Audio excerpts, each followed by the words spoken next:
I got so much motherfucking design on right now.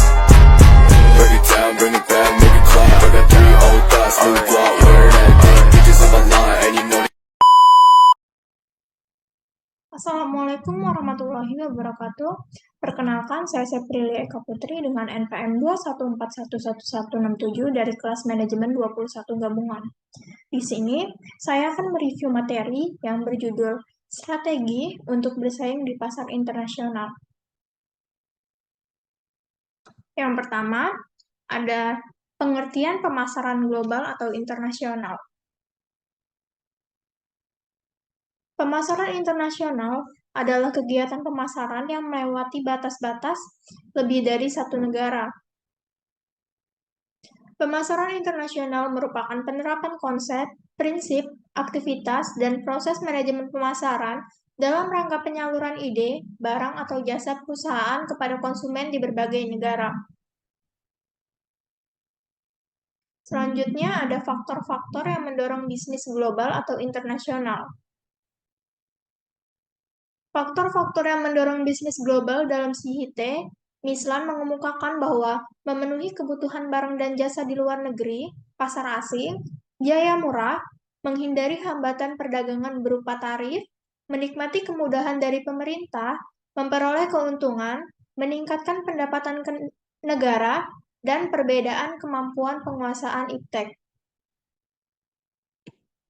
Selanjutnya ada tahap dalam pemasaran internasional. Menurut Hamdi Hadi, tahap yang pertama itu perlu menentukan atau tidaknya untuk go internasional, yaitu analisis motivasi menentukan perlu atau tidaknya perusahaan go internasional dapat dilakukan berdasarkan tipe dan kualitas of management atau sifat proaktif ataupun reaktif. Dan yang kedua,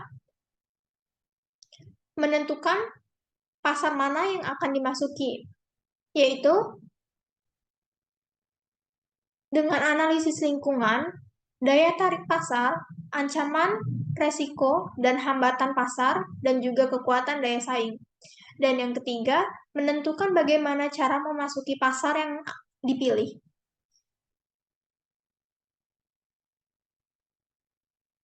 Yaitu, pemasaran internasional tidak langsung dipilih atau indirect, dan pemasaran internasional langsung. Dan yang keempat, menentukan program marketing yang akan dijalankan.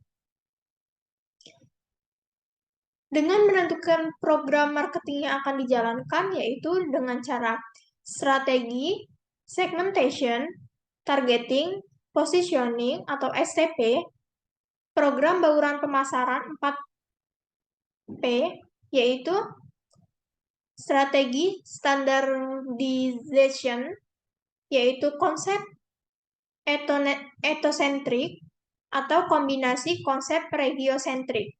Dan yang terakhir, yaitu menentukan organisasi marketing yang akan digunakan.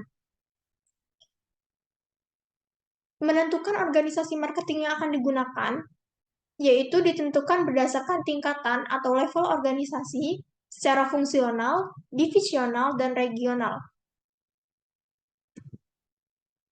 Dan selanjutnya, ada strategi pemasaran internasional.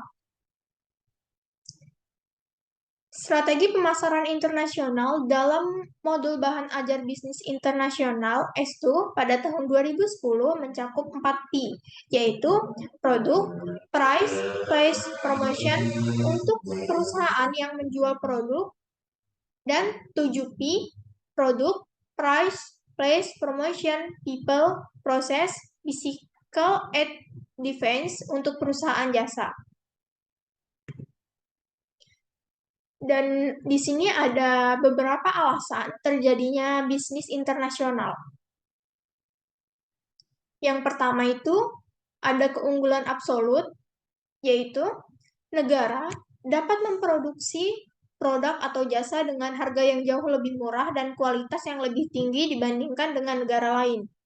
Dan alasan yang kedua, yaitu keunggulan komparatif, yaitu negara dapat memproduksi produk atau jasa secara efisien atau lebih baik daripada produk atau jasa yang lain. Dan alasan yang ketiga itu ada keunggulan bersaing internasional, yaitu kombinasi faktor tenaga kerja, modal, kewirausahaan, sumber daya fisik, SDI, kondisi permintaan, industri terkait dan pendukung, strategi, struktur, dan juga persaingan. Dan di sini ada pengertian keunggulan bersaing. Porter pada tahun 1990 menjelaskan, keunggulan bersaing adalah jantung kinerja pemasaran untuk menghadapi persaingan, strategi benefit dari perusahaan untuk menciptakan keunggulan bersaing yang lebih efektif di dalam pasar. Keunggulan bersaing tumbuh dari nilai atau manfaat yang diciptakan oleh perusahaan bagi pembelinya. Selanjutnya, ada strategi untuk bersaing di pasar internasional. Yang pertama, dengan cara mempertahankan satu perusahaan di satu negara sebagai basis produksi dan mengekspor hasilnya ke negara lain. Dan yang kedua, memberikan lisensi kepada perusahaan asing untuk memproduksi serta mendistribusikan produknya ke luar negeri. Dan yang ketiga, memakai strategi waralaba, yaitu membuka anak perusahaan yang 100% kepemilikannya dikuasai perusahaan tersebut dengan cara mengakuisisi perusahaan lokal di luar negeri.